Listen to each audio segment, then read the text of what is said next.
అయితే పాపికొండలు అంటారు. పాపికొండలు కావు, మన దురదృష్టం అన్నీ అలా అయిపోయాయి. దాని పేరు పాపిడి కొండ. తల మధ్యలో ఇలా పాపట ఎలా తీస్తామో అలా గోదావరి ప్రవహించి వెళ్ళిపోతుంటే ఒడ్డున అమ్మవార్ల దేవాలయాలు ఉంటాయి. మీరు చూసి తీరాలి. ఎప్పుడైనా ఓ పడవ అద్దెకి తీసుకుని గోదావరిలో మీరు ఈ చివరి నుంచి ఆ చివరికి భద్రాచలం వెళ్ళాలి. ఎన్ని సెలవులు కావాలి, ఎంత డబ్బు కూడా పెట్టాలి, సిద్ధం కండి. కాబట్టి ఆ వెడుతున్నప్పుడు ఒక చమత్కారం ఉంటుంది. ఆ కొండలు మధ్యలో వస్తాయి గోదావరి నదికి. వస్తే గోదావరి ఇలా ఇలా విడుతుంది. దాన్ని పాపిడి కొండ అంటారు. ఒకప్పుడు నా చిన్నతనంలో చెప్పుకుంటుండగా కూడా నేను విన్నాను. మహాతల్లి చక్రవర్తుల రంగనాయకమ్మ గారని ఆవిడ ఒక గొప్ప పుస్తకాన్ని రాశారు. మీరు చదవాలి, చాలా గొప్ప పుస్తకం అది. అందులో కొన్ని విషయాలు ఉన్నాయి. గోదావరి లోపల పాపిడి కొండల దాకా పడవలో వెళ్లేవారు భద్రాచలం వెళ్ళడానికి. అక్కడ అందరూ భయపడేవారు, పడవలు ఆగిపోయేవి. లోపల నుంచి సింహగర్జన వినపడితే ఎవ్వరూ ఏమీ మాట్లాడకుండా పళ్ళెంలో ఎక్కువ కర్పూరం పెట్టి గోదావరికి హారతిచ్చేవారు. హారతిస్తే ఆ బుడబుడ చప్పుళ్ళు, పెద్ద పెద్ద బొబ్బలు, సింహగర్జనలు ఆగిపోయేవి.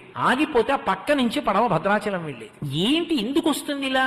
ఏ పడవ వెళ్ళినా వినపడుతుంది. ఎందుకు ఇలా వినపడుతుంది అని కొంతమంది ఔత్సాహికులు ఏం చేశారంటే గజహీతగాళ్ళని పట్టుకొచ్చి పెద్ద పెద్ద వలలు పట్టుకుని పడవలతో వెళ్లి అందులోకి దూకి ఎక్కడి నుంచి బొబ్బలు సింహగర్జన వినపడుతుందో అక్కడ వలలు వేశారు. వేసి పైకి లాగారు. లాగితే యోగానంద నరసింహస్వామి వారి విగ్రహం పైకొచ్చింది. ఆ విగ్రహాన్ని ఇప్పటికీ మీరు భద్రాచలం వెడితే రామచంద్రమూర్తి దేవాలయం ఎక్కడుందో దాని పక్కన ఉన్నటువంటి ఆలయ శిఖరం మీద ప్రతిష్ఠ చేశారు. ఆయన్ని బొబ్బల నరసింహుడు అని పిలుస్తారు. నది నీళ్లలోంచి బొబ్బలు పెడుతుండేవాడు. నేను ఇక్కడున్నానని హారతిస్తే పడవెళ్ళేది. ఇది